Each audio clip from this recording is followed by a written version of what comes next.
Hello बच्चों, welcome to SV chemistry. बच्चों, आज का सेशन आपके लिए बहुत ज़्यादा इम्पोर्टेंट है क्योंकि आज के सेशन में हम पढ़ने वाले हैं बेसिक्स ऑफ केमिस्ट्री, यानी केमिस्ट्री के वो पॉइंट्स जो बेसिक पॉइंट हैं और जिनकी हेल्प से हम अपने केमिस्ट्री सब्जेक्ट को स्ट्रॉन्ग कर सकते हैं। तो बेसिक पढ़ने की नीड इसलिए है बेटा क्योंकि बेसिक जो होता है वो सब्जेक्ट को स्ट्रॉन्ग करने में हेल्प करता है और किसी भी कॉन्सेप्ट को डीपली समझने में भी हेल्प करता है। सो बेटा, केमिस्ट्री के बेसिक को हम ए टू जेड पढ़ेंगे, एक एक करके हर वो पॉइंट समझेंगे जिससे केमिस्ट्री को स्ट्रॉन्ग करने में हमें हेल्प मिले। और ये वीडियो बेटा 9th क्लास के लिए भी है, 10th क्लास के लिए भी है, 11th क्लास के लिए भी है, 12th क्लास के लिए भी है, सभी बच्चों के लिए है जिनके बेसिक्स स्ट्रॉन्ग नहीं है। तो बेसिक्स में जनरली हम क्या क्या पढ़ते हैं, सबसे पहले हम वो डिस्कस करते हैं। बट उससे पहले आप लोग को क्या करना है, अपनी नोटबुक लेनी है, अपना पेन लेना है और फिर मेरे साथ साथ इस सेशन को कंप्लीट करना है क्योंकि ये सेशन बहुत ही ज्यादा इंपॉर्टेंट है। इस सेशन में मैं जो भी बताऊंगा वो एक एक पॉइंट आपके लिए इंपॉर्टेंट है। तो वीडियो जब इतना ज्यादा इंपॉर्टेंट है कि इसके बिना केमिस्ट्री हमारी स्ट्रांग नहीं हो सकती, तो वीडियो को बिना स्किप किए हुए आपको फुल वीडियो देखना है, जिससे क्या होगा कि एवरी कॉन्सेप्ट आपको क्लियर हो जाएगा। तो स्टार्ट करते हैं बेटा बेसिक्स ऑफ केमिस्ट्री। तो जीरो से स्टार्ट करते हैं बेटा हम केमिस्ट्री को। कहाँ से जीरो इसका स्टार्ट होता है? तो बेटा केमिस्ट्री में सबसे पहले हमको पता होना चाहिए कि एलिमेंट क्या होते हैं। एलिमेंट क्या होते हैं? तो बेटा एलिमेंट जो है वो प्योर सब्सटेंस है, made only one kind of atom, सिर्फ वन काइंड ऑफ एटम से बने हैं, कैन नॉट ब्रोकन, इन्हें हम रोक नहीं कर सकते, और इनका जो नेचर होता है वो होमोजीनियस होता है। जैसे कि एलिमेंट हमारे कौन से हैं? सोडियम है, आयरन है, सिल्वर है, एक्सेट्रा। और इस टाइम ओवरऑल 118 एलिमेंट हमें पता है। तो बेटा एलिमेंट जो हैं उनसे क्या बनाई गई? Periodic table. जब हमने एलिमेंट्स को प्योर सब्सटेंस बोला है तो हम ये भी समझ लेते हैं कि प्योर सब्सटेंस क्या होते हैं। सो प्योर सब्सटेंस जो होते हैं बेटा, it's made up only one kind of particle and have fix structure. Okay, यानी कि एग्जांपल की बात करें तो एलिमेंट है या वाटर है, ये सारे क्या हैं? प्योर सब्सटेंस है। वाटर के केस में क्या है कि ऐसे एलिमेंट जिनका फिक्स्ड प्रोपोर्शन हो बाय मास, है ना, मॉलिक्यूल्स। तो एलिमेंट, कंपाउंड्स, मॉलिक्यूल्स, ये सब क्या है? हमारे प्योर सब्सटेंस है। कंपाउंड के टर्म में क्या है कि फिक्स्ड प्रोपोर्शन बाय मास होना चाहिए। ये तो हो गए प्योर सब्सटेंस। अब मेन पॉइंट ये आता है कि इन एलिमेंट्स को हम लर्न कैसे करें। तो एलिमेंट्स को लर्न करने के लिए बेटा है मॉडर्न पीरियोडिक टेबल, वहां से हम इन्हें आसानी से लर्न कर सकते हैं। कैसे लर्न करना है, सबसे बड़ी प्रॉब्लम ये है। तो उसके लिए यहाँ पर ये पीरियोडिक टेबल है और इस पीरियोडिक टेबल में 7 पीरियड होते हैं, 5 पीरियड बना रखे हैं और 18 ग्रुप होते हैं, वो बना रखे हैं। और इसमें element left to right fill होते हैं। पीरियोडिक टेबल में element left to right fill होते हैं। तो अगर हम इस पीरियोडिक टेबल को लेफ्ट टू राइट प्रिपेयर करें तो क्या होगा कि left to right atomic number element का जो होता है वो इंक्रीज होता है। इसलिए लेफ्ट टू राइट लर्न करने पर हमें एलिमेंट के साथ साथ उनके एटॉमिक नंबर भी याद हो जाते हैं। इसलिए हमें पीरियोडिक टेबल को लेफ्ट टू राइट लर्न करना चाहिए। और हम इसे चाहें तो ग्रुप वाइज भी लर्न कर सकते हैं, बट ग्रुप वाइज लर्न करने में क्या है कि एटॉमिक नंबर का सीक्वेंस नहीं मिलता। इसलिए सबसे पहले लेफ्ट टू राइट ही पीरियोडिक टेबल को लर्न करो। अप्रॉक्स 4 पीरियड तक सभी बच्चों को लर्न होना चाहिए और उससे क्या होगा कि केमिस्ट्री को पढ़ने में या केमिस्ट्री के क्वेश्चंस करने में हमें काफ़ी हेल्प मिल जाती है। और लेफ्ट टू राइट में अगर हम लर्न करने की बात करें तो कैसे लर्न करना है, तो फर्स्ट पीरियड को बेटा हम लर्न कर सकते हैं हा एंड ही। हा से हमारा हाइड्रोजन हो जाएगा और ही से हमारा हीलियम हो जाएगा। सेकंड पीरियड को लर्न करना है तो ली, बी, बक, नो, फनी, है ना, lithium, beryllium, boron, carbon, nitrogen, oxygen, fluorine and neon. इसको शॉर्ट में हम कर सकते हैं ली, बी, बक, नो, फनी। ये तो हो गई हमारी सेकंड लाइन। अब थर्ड पीरियड को अगर लर्न करना है तो क्या होगा? ना, मग, अल, सी, पस, कल, अर, यानी sodium, magnesium, aluminium, silicon, phosphorus, sulphur, chlorine and argon. तो ये थर्ड पीरियड हम इस एक लाइन से लर्न कर सकते हैं। कौन सी लाइन? नामक, अलसी, पस्कल, अर। इस लाइन में जो भी वर्ड हमने सिलेक्ट किए हैं वो वर्ड जो है हमारे सिंबल्स को भी रिप्रेजेंट करते हैं, इसलिए ये एक ऐसी ट्रिक है जो कि हमें एलिमेंट के सिंबल भी लर्न करवा देगी। तो नेक्स्ट पीरियड अगर हमें लर्न करना है तो कैसे लर्न करेंगे? कक्का, सक्टी, वीकर, मनफी, कोनी, कूजन, गागी, अस्सी, बरकर। ठीक है ना? एक एक वर्ड जो है एलिमेंट को रिप्रेजेंट करता है।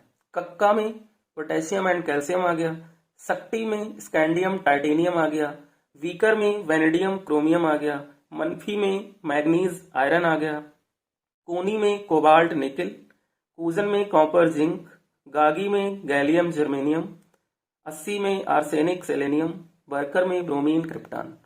तो इस तरह से ये 4 लाइंस अगर हम लर्न कर लें तो एलिमेंट तो हमें याद हो जाएंगे और लेफ्ट टू राइट जो है इनके एटॉमिक नंबर भी हमें इजिली याद हो जाएंगी। वो 4 लाइन लर्न करने में हमें कुछ ही टाइम लगेगा और इजिली हमें 36 एलिमेंट लर्न हो जाएंगे।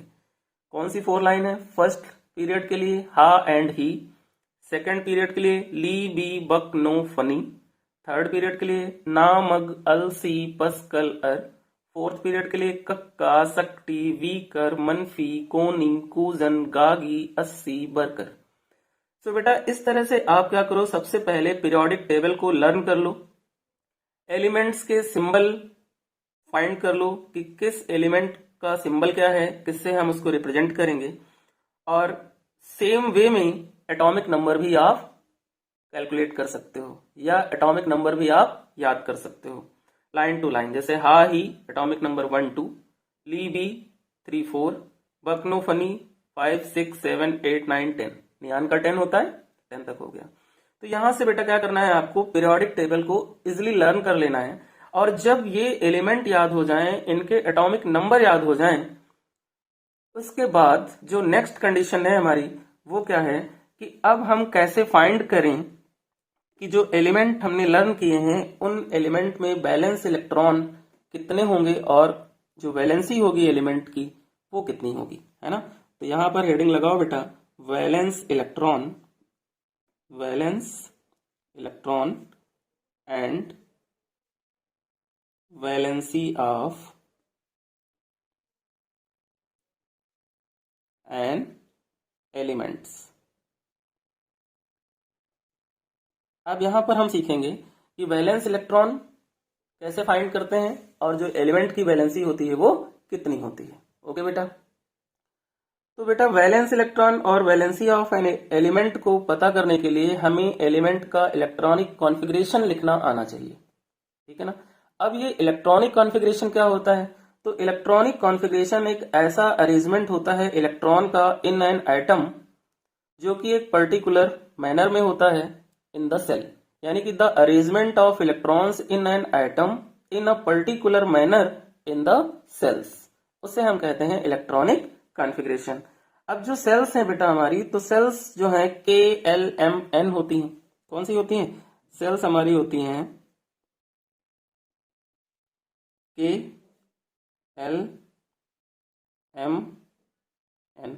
ये हमारी क्या है? सेल्स हैं। अब जो फर्स्ट सेल K है उसमें मैक्सिमम 2 इलेक्ट्रॉन होते हैं, सेकंड सेल में 8 इलेक्ट्रॉन होते हैं, थर्ड सेल में 8 इलेक्ट्रॉन होते हैं एंड फोर्थ सेल में 18 इलेक्ट्रॉन होते हैं, ठीक है। ये हमें पता होना चाहिए कि K सेल में कितने इलेक्ट्रॉन हैं? 2 इलेक्ट्रॉन हैं, L में कितने हैं? 8 हैं, M में कितने हैं? 8 हैं और N में कितने हैं? ये हमारे क्या होते हैं? सेल के इलेक्ट्रॉन्स होते हैं। क्लियर हो गया इतना? अब क्या करना है कि जो ये सेल्स हैं इनकी हेल्प से हम लोग वैलेंस इलेक्ट्रॉन एंड एलिमेंट की वैलेंसी फाइंड कर सकते हैं। कैसे फाइंड करेंगे? यहाँ पीरियोडिक टेबल से सपोज एक पीरियड हम ले लें। कौन सा पीरियड? चलो थर्ड पीरियड ले लेते हैं। थर्ड पीरियड में कौन सा एलिमेंट है? सोडियम है, मैग्नीशियम है, एल्युमिनियम है, सिलिकॉन है, ठीक है ना, फास्फोरस है, सल्फर है, क्लोरीन है और आर्गन है। ये हमने क्या किए? थर्ड पीरियड के एलिमेंट ले लिए। अब इनका एटॉमिक नंबर, तो सोडियम का 11, मैग्नीशियम का 12, एल्युमिनियम का 13, सिलिकॉन का 14, फास्फोरस 15, सल्फर 16, क्लोरीन 17, आर्गन 18। ये हमने एक पीरियड ले लिया पूरा। तो बेटा पीरियोडिक टेबल जो है वो लेफ्ट टू राइट बनी हुई है, इसलिए वैलेंसी जो होती है लेफ्ट टू राइट हम फाइंड करते हैं। वैलेंसी जो होती है वो लेफ्ट टू राइट फाइंड करते हैं। उसका रीजन ये है कि लेफ्ट टू राइट मूव करने पर वैलेंसी 1 to 4 इंक्रीज होती है और देन डिक्रीज हो जाती है। कैसे होती है ये हम आगे डिस्कस करते हैं। अब हम क्या करते हैं, सबसे पहले इनका इलेक्ट्रॉनिक कॉन्फ़िगरेशन करते हैं KLMN के बेस पे। तो सोडियम के फर्स्ट सेल में 2 इलेक्ट्रॉन होंगे, सेकंड में 8 होगा और थर्ड में 1 होगा। मैग्नीशियम में 2 8 2 होंगे, एल्युमिनियम में 2 8 3 होंगे और सिलिकॉन में होंगे 2 8 4। फास्फोरस में 2 8 5, सल्फर में 2 8 6, क्लोरीन में 2 8 7 और आर्गन में 2 8 8। ये हमने इनका इलेक्ट्रॉनिक कॉन्फ़िगरेशन कर लिया। इतना क्लियर हो गया। जब हमने इनका इलेक्ट्रॉनिक कॉन्फ़िगरेशन कर लिया तो यहाँ पर अब हम balance electron and valency easily find कर सकते हैं। कैसे? देखो, जो फर्स्ट 4 एलिमेंट हैं sodium, magnesium, aluminium and silicon, इनके आउटर मोस्ट सेल में 1 2 3 4 इलेक्ट्रॉन है।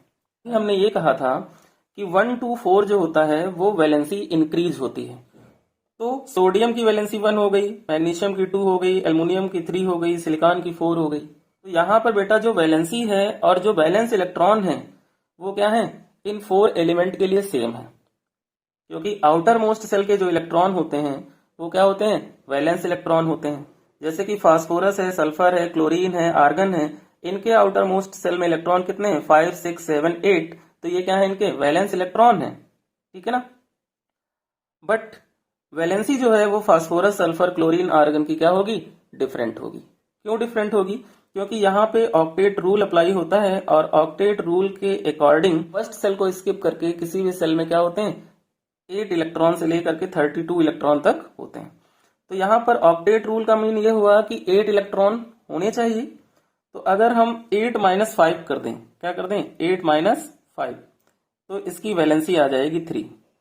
यहाँ पर हम क्या कर दें, 8 - 6, तो इसकी वैलेंसी आ जाएगी 2। यहाँ पे क्या कर दें, 8 - 7, तो इसकी वैलेंसी आ जाएगी 1।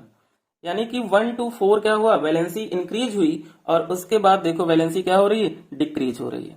तो एक तो पॉइंट ये भी याद रखने वाला है कि जो पीरियड में वैलेंसी होती है ना, जो पीरियोडिक टेबल के पीरियड्स की वैलेंसी होती है वो 1 to 4 इंक्रीज करती है और उसके बाद क्या होती है, डिक्रीज हो जाती है। कैसे डिक्रीज हो जाती है वो हमने थर्ड पीरियड के एलिमेंट लिए और उनकी हेल्प से समझ लिया। तो बैलेंस इलेक्ट्रॉन क्या है, आउटर मोस्ट सेल के जो इलेक्ट्रॉन हैं किसी भी एलिमेंट के वो उसके वैलेंस सेल इलेक्ट्रॉन होते हैं।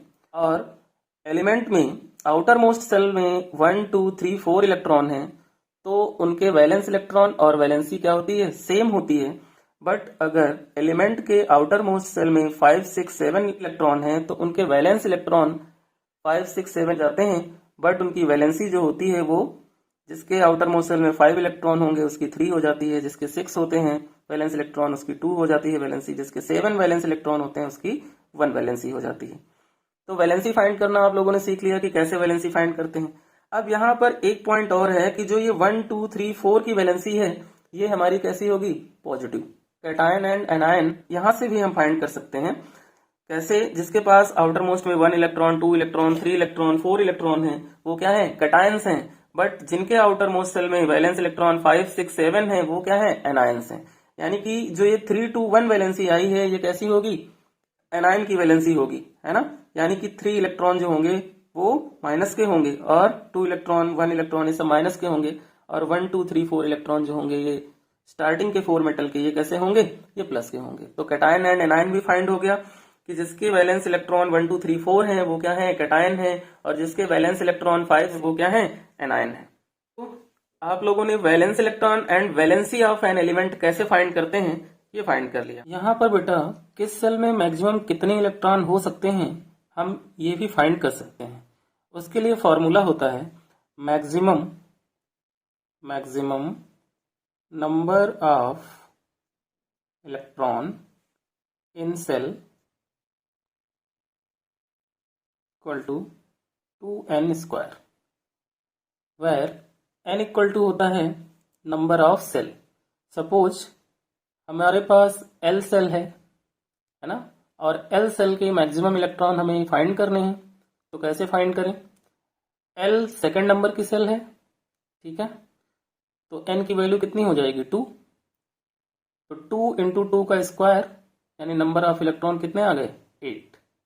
ऐसे ही अगर हमारे पास m सेल है, कौन सी सेल m, और m के लिए हमें फाइंड करना है मैक्सिमम नंबर ऑफ इलेक्ट्रॉन कितने हो सकते हैं m सेल में, तो 2 इंटू n की वैल्यू m के लिए कितनी 3 का स्क्वायर है ना, 3 3 9 2 18, तो मैक्सिमम इलेक्ट्रॉन m सेल में 18 हो सकते हैं, बट होते कितने हैं 8 होते हैं। तो इस तरह से किसी भी सेल में मैक्सिमम इलेक्ट्रॉन कितने हो सकते हैं वो भी हम इस फॉर्मूले से फाइंड कर सकते हैं। अब जो अगला पॉइंट है वो है बेटा how to find metals, non metals and metalloids. तो बेटा metals, non metals and metalloids find करने के लिए हम इसी कॉन्सेप्ट को यूज करें कि वैलेंस इलेक्ट्रॉन और वैलेंसी को। तो मेटल्स जो होंगे वो होंगे जिनके आउटर मोस्ट सेल में है ना कितने इलेक्ट्रॉन हैं 1 2 3, यानी कि ये भी कह सकते हैं कि जिनकी वैलेंसी 1 2 3 हो या जिनके आउटर मोस्ट सेल में 1 2 3 इलेक्ट्रॉन होंगे वो क्या होंगे मेटल्स होंगे। और मेटेलॉइड्स जो होंगे उनके वैलेंस इलेक्ट्रॉन कितने होंगे 4 होंगे या उनकी वैलेंसी क्या होगी 4 होगी। और जो नॉन मेटल्स हैं हमारे, नॉन मेटल्स जो है हमारे, उनके वैलेंस इलेक्ट्रॉन होंगे 5 6 7, क्योंकि जिसके आउटर मोस्ट सेल में 8 इलेक्ट्रॉन होते हैं वो हमारी क्या होती हैं नोबेल गैसेस होती हैं और वो नॉन रिएक्टिव होती हैं। पीरियोडिक टेबल में जो भी एलिमेंट हैं उनमें से मेटल कौन से हैं हमें ये फाइंड करना है, तो हमें इलेक्ट्रॉनिक कॉन्फ़िगरेशन लिखना है, और अगर आउटर मोस्ट सेल में 1 2 3 इलेक्ट्रॉन आते हैं तो वो मेटल्स हो जाते हैं, 4 इलेक्ट्रॉन आते हैं तो मेटेलॉइड्स हो जाते हैं, और आउटर मोस्ट सेल में 5 6 7 इलेक्ट्रॉन आते हैं तो वो नॉन मेटल्स आ जाते हैं। और नॉन मेटल्स जो होते हैं वो क्या होते हैं एनायन होते हैं जिन पे नेगेटिव चार्ज होता है, और मेटल्स जो होते हैं वो पॉजिटिवली चार्ज होते हैं, यानी कि मेटल्स पे इलेक्ट्रॉन को लॉस करने के बाद प्लस का चार्ज आता है। तो हमने यहाँ से ये फाइंड करना सीख लिया कि कोई भी एलिमेंट गिवन है तो वो मेटल है, नॉन मेटल है या मेटेलॉइड्स है, उसे हम कैसे फाइंड करें। अब हमने एलिमेंट सीख लिए, एलिमेंट को लर्न किया, उनके सिंबल फाइंड किए, एटॉमिक नंबर फाइंड किया, उसके बाद वैलेंस इलेक्ट्रॉन फाइंड करना सीखा, वैलेंसी फाइंड करनी सीखी है ना, metals, non metals and metalloids को आइडेंटिफाई करना सीखा। तो नेक्स्ट जो बेसिक पॉइंट है वो है बेटा फॉर्मूले का। इसका फॉर्मूले का कि फॉर्मूले कैसे बनते हैं, है ना। तो फॉर्मूले के लिए बेटा हमारे पास क्या होना चाहिए, कैटायन होना चाहिए और एनायन होना चाहिए। क्यों? क्योंकि कैटायन और एनायन के बिटवीन जब बॉन्डिंग होगी तो वहां से हमें क्या मिलेगा, फॉर्मूला मिल जाएगा। सपोज यहाँ पर हम बात करते हैं सोडियम मेटल ले लेते हैं, और सोडियम मेटल से हमने क्या किया, एक इलेक्ट्रॉन का लॉस किया तो बन गया सोडियम कैटायन। और यहाँ Cl पे देखो, Cl की वैलेंसी कितनी होती है -1 की होती है ना। अभी यहाँ पर हमने फाइंड किया था कि Cl का इलेक्ट्रॉनिक कॉन्फ़िगरेशन 287 होता है, और एक ऑक्टेट रूल के अकॉर्डिंग 8 - 7 करें तो वैलेंसी कितनी आती है 1 की आती है, और वो भी किसकी माइनस की।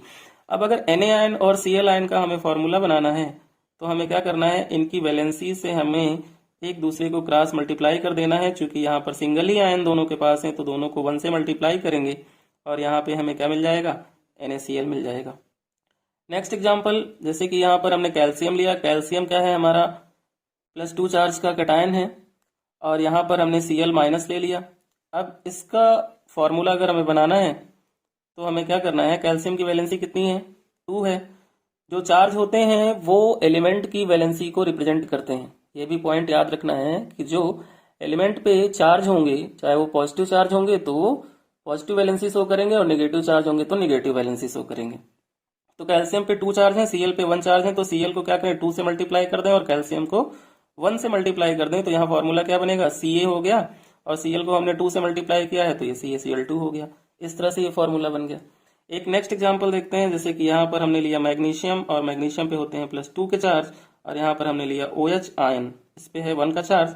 अब हमें इससे फॉर्मूला बनाना है तो क्या करना है कि OH की वैलेंसी -1 है, Mg की वैलेंसी क्या है +2, तो OH को हम क्या करें 2 से मल्टीप्लाई कर दें, और Mg को क्या करें 1 से मल्टीप्लाई कर दें। तो फॉर्मूला जो बनेगा वो क्या होगा, Mg, और OH कितने हैं हमारे पास 2, तो ये बन जाएगा MgOH का होल ट्वाइस। अब ये 2 जो है हम Mg के आगे नहीं लगा सकते, क्यों, क्योंकि फिर Mg कितने हो जाएंगे 2 हो जाएंगे, और OH कितने होंगे, 2 होंगे, तो Mg की वैलेंसी 4 हो जाएगी 2 लगाने पर आगे, बट OH की 2 ही बचेगी, इसलिए फॉर्मूला MgOH का होल ट्वाइस बनेगा। ठीक है। उसके बाद नेक्स्ट जो हमारा एक और एग्जांपल है वो हमने लिया यहाँ पर Na आयन और यहाँ पर हमने ले लिया CO3 माइनस माइनस। इसका हमें फॉर्मूला बनाना है, तो यहाँ पर देखो वैलेंसी कितनी है, Na की वैलेंसी 1 है, तो CO3 को क्या करें 1 से मल्टीप्लाई कर दें, और CO3 की वैलेंसी कितनी है, यानी क्रॉस मल्टीप्लीकेशन होता है वैलेंसी का, तो Na को 2 से मल्टीप्लाई कर दें, तो यहाँ पर क्या होगा Na2 है ना, सोडियम कितने हैं 2 है, तो ये Na2 बन गया और ये CO3 इसके साथ लग गया, तो ये बन गया सोडियम कार्बोनेट। तो इस तरह से बेटा हम क्या करते हैं, फॉर्मूले बना लेते हैं। ठीक है ना, फॉर्मूला बनाना सीख लिया आपने। तो जब ये फॉर्मूले आप बना लो तो फॉर्मूला तो हमें याद ही होना चाहिए, है ना, और उसका नेम याद करना भी बहुत इंपॉर्टेंट है, यानी किसी भी कंपाउंड का फॉर्मूला हमें पता हो एंड उसका नेम भी पता हो, ये दोनों ही पॉइंट बहुत ज्यादा इंपॉर्टेंट है। इतना क्लियर हो गया। अब बेटा फॉर्मूले जो हम बनाते हैं उन फॉर्मूलों को बनाने के लिए हमें क्या चाहिए होते हैं, कैटायन और एनायन। क्या चाहिए होते हैं, कैटायन और एनायन, और कैटायन और एनायन को हम रेडिकल्स भी बोलते हैं, है ना। तो मोस्टली यूज्ड जो रेडिकल हैं यहाँ पे वो भी हमें पता होने चाहिए ताकि हम फॉर्मूला इजिली बना सकें। अब उन रेडिकल्स में कौन कौन से हैं, जैसे कि CO3 माइनस माइनस, इसको हम बोलते हैं कार्बोनेट, क्या बोलते हैं, carbonate. SO4 minus minus, sulphate. PO4 triple minus, इसको बोलते हैं हम फॉस्फेट। NH4 प्लस, ये होता है हमारा अमोनियम आयन। ये सारे क्या हैं, phosphate ion, sulphate ion, carbonate ion, ये सारे हमारे आयन हैं। ठीक है ना। ऐसे ही अगर SO3 माइनस माइनस है तो ये क्या होता है, सल्फाइट आयन होता है। क्या होता है, सल्फाइट आयन। S पे 2 माइनस है तो ये हमारा क्या है, सल्फाइड आयन है। क्या है, सल्फाइड आयन। NO3 माइनस है तो ये हमारा क्या है, नाइट्रेट आयन है। ये कुछ कॉमन आयन हैं जो कि बहुत ज्यादा इंपॉर्टेंट है। ठीक है। ये एनायन है तो कैटायन भी होने चाहिए, कैटायन पे जैसे Cu plus plus, Fe plus plus, और Fe पे 3 प्लस के भी चार्ज होते हैं। Fe2 प्लस चार्ज जो होता है वो फेरस होता है, और Fe3 प्लस चार्ज जो होता है वो फेरिक होता है। ऐसे ही Sn2 प्लस और Sn4 प्लस भी होता है। ठीक है ना। तो कुछ एलिमेंट ऐसे भी हैं जिनकी वेरिएबल वैलेंसी है। तो कैटायन एंड एनायन अगर हमें पता है तो फिर हम क्या कर सकते हैं, इजिली फॉर्मूले को बना सकते हैं। इतना क्लियर हो गया होगा आपको। जब हमें एलिमेंट पता हो, उनके एटॉमिक नंबर पता हो, उनके वैलेंस इलेक्ट्रॉन पता हो, उनकी वैलेंसी पता हो, ठीक है ना, फॉर्मूले हमें बनाने आते हो, कैटायंस पता हो, एनायंस पता हो, that means anionic radicals and cationic radicals हमें पता हो, तो फिर हम केमिकल इक्वेशन भी इजिली बना सकते हैं। कैसे हम केमिकल इक्वेशन को इजिली बनाएंगे उस पर हम डिस्कस करते हैं, है ना। तो अब हम सीखेंगे क्या, chemical equation, chemical equation and उसकी हम बैलेंसिंग सीखेंगे कि केमिकल इक्वेशन बनती कैसे है और बैलेंस कैसे होती है। केमिकल इक्वेशन बनाने के लिए बेटा क्या है कि हमें कैटायन और एनायन पता है ना, हमें एलिमेंट भी याद है, यानी कि सब कुछ हमें पता चल चुका है। अब हमें केमिकल इक्वेशन बनानी है। बट एक पॉइंट यहाँ पर यह है कि जो गैसेज होती हैं वो मॉलिक्यूल के फॉर्म में रहती हैं, यानी कि H2, O2, N2, ये सब क्या है, गैसें हैं, ये मॉलिक्यूल के फॉर्म में रहेंगी क्योंकि एटम के फॉर्म में नहीं रहती। जैसे कि हमने यहाँ पर H2 लिया, Cl2 लिया, इसकी हमने रिएक्शन कराई तो यहाँ पे क्या बन गया, 2HCl बन गया, हाइड्रोक्लोरिक एसिड। तो 2H थे 2Cl थे, इसलिए हमने HCl के आगे 2 ऐड कर दिया तो ये 2HCl बन गया। ऐसे ही अगर हम यहाँ पर NaOH यूज करें जिसे हम बेस कहते हैं, और यहाँ पर हम HCl यूज करें, तो एक हमने क्या लिया, एसिड लिया है, और एक क्या लिया है, बेस लिया है।